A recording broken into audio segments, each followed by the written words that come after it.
تو میں اس میں ایک آسان جملہ بولتا ہوں کہ اسلام میں داخل کرتے وقت جو چیزیں آپ نے کسی سے پڑھوائی تھی نا، جب تک وہ ان چیزوں کا انکاری نہیں ہوتا اس وقت تک اسلام سے نکل نہیں سکتا وہ۔ آپ جب کسی کو مسلمان کرتے ہیں تو کیا آپ اس کو کیا یہ پڑھاتے ہیں لا الہ الا اللہ محمد رسول اللہ ابو بکر ولی اللہ؟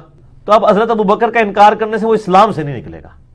سیدنا ابو بکر صدیق رضی اللہ تعالیٰ عنہ اس آیت کے تحت آپ صلی اللہ علیہ وسلم کے صحابی ہیں، کیونکہ یہ اس میں کیا الفاظ ہے، اذ یقول لصاحبہ، کہ جب وہ اپنے صحابی سے کہتے تھے، ساتھی سے۔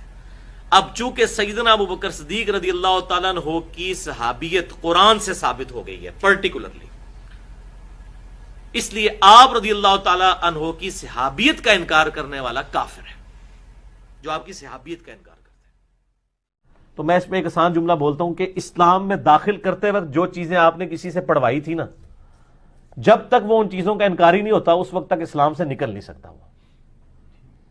آپ جب کسی کو مسلمان کرتے ہیں تو کیا آپ اس کو کیا یہ پڑھاتے ہیں لا الہ الا اللہ محمد رسول اللہ ابو بکر ولی اللہ؟ تو اب حضرت ابو بکر کا انکار کرنے سے وہ اسلام سے نہیں نکلے گا۔ اب چونکہ سیدنا ابو بکر صدیق رضی اللہ تعالیٰ عنہ کی صحابیت قرآن سے ثابت ہو گئی ہے پرٹیکولرلی، اس لیے آپ رضی اللہ تعالیٰ عنہ کی صحابیت کا انکار کرنے والا کافر ہے۔ بسم اللہ الرحمن الرحیم۔ السلام علیکم دوستو، آپ نے دیکھا اور سنا، اب نئے کلپ میں کہہ رہا ہے کہ حضرت ابو بکر صدیق رضی اللہ تعالیٰ عنہ کا انکار کر کے کوئی بندہ اسلام سے خارج نہیں ہوتا، وہ کافر نہیں بنتا۔ اور پرانا کلپ ہم نے اس کے بعد آپ کو دکھایا جس میں وہ کہہ رہا ہے، بلکہ قرآن پاک کی آیت پڑھ رہا ہے، سورہ توبہ آیت نمبر 40، کہ آپ صلی اللہ تعالیٰ علیہ وآلہ وسلم کی صحابی ابو بکر صدیق رضی اللہ تعالیٰ عنہ کا انکار کرنا یہ کفر ہے، کافر بن جائے گا۔ جو حضرت ابو بکر صدیق رضی اللہ تعالیٰ عنہ کا انکار کرے گا وہ کافر ہو جائے گا، اس لیے کہ قرآن مجید سے حضرت ابو بکر صدیق رضی اللہ تعالیٰ عنہ کی صحابیت ثابت ہے۔ یہ پرانے کلپ میں کہہ رہا ہے۔ اب نئے کلپ میں اب موجودہ یہ کہہ رہا ہے کہ جو حضرت ابو بکر صدیق رضی اللہ تعالیٰ عنہ کا منکر ہوگا وہ کافر نہیں ہوگا۔ آپ خود دیکھ لیں، ہم نے آپ کو دونوں کلپس دکھائے اور اس کے ماننے والے کہتے ہیں جناب آپ کلپ کاٹ کاٹ کے دکھاتے ہیں، جناب بات مکمل ہو گئی ہے۔ وہ اب کہہ رہا ہے کہ جناب حضرت ابو بکر صدیق رضی اللہ تعالیٰ عنہ کا منکر کافر نہیں ہوگا، اور پرانے کلپ میں یہ کہہ رہا ہے کہ حضرت ابو بکر صدیق رضی اللہ تعالیٰ عنہ کا منکر کافر ہے، کیونکہ قرآن کا انکار ہے، قرآن پاک کی ایک آیت کا انکار بھی کفر ہے۔ تو قرآن مجید سے حضرت ابو بکر صدیق رضی اللہ تعالیٰ عنہ کی صحابیت ثابت ہے، تو ہم تو قرآن کے ساتھ ہیں، ہمیں قرآن پر عمل کرنا چاہیے، ہمیں قرآن پڑھنا چاہیے۔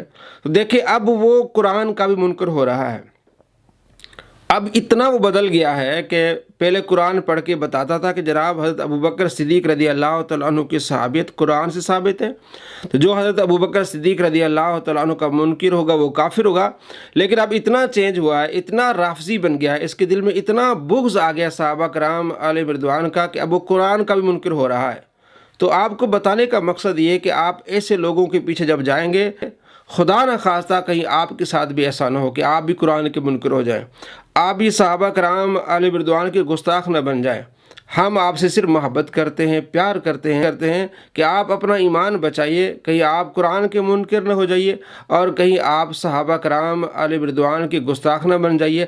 ایسے لوگوں پر اعتماد کر کے جو اس صدی کے سب سے بڑے جھوٹے ہیں، ہم نے اس کے 100 جھوٹ دکھائے ہیں، اپنے آپ کو جھوٹا کرتا ہے۔ اور یہ کلپ جو آپ نے دیکھے اس میں بھی ایسا ہی ہے کہ پہلے کلپ میں کہتا ہے کہ ابو بکر صدیق رضی اللہ تعالیٰ عنہ کا منکر کافر ہے، اب کہتا ہے کہ کافر نہیں ہے۔ تو جو قرآن میں تو وہ یہی ہے کہ حضرت ابو بکر صدیق رضی اللہ تعالیٰ عنہ پیارے نبی صلی اللہ تعالیٰ علیہ وآلہ وسلم کے صحابی ہیں، تو قرآن کی ایک آیت کا انکار کرنے والا وہ کافر ہو جاتا ہے۔ لیکن اب یہ کہہ رہا ہے کہ وہ کافر نہیں ہوتا، یعنی قرآن کا ہی انکار کر رہا ہے۔ الامان والحفیظ۔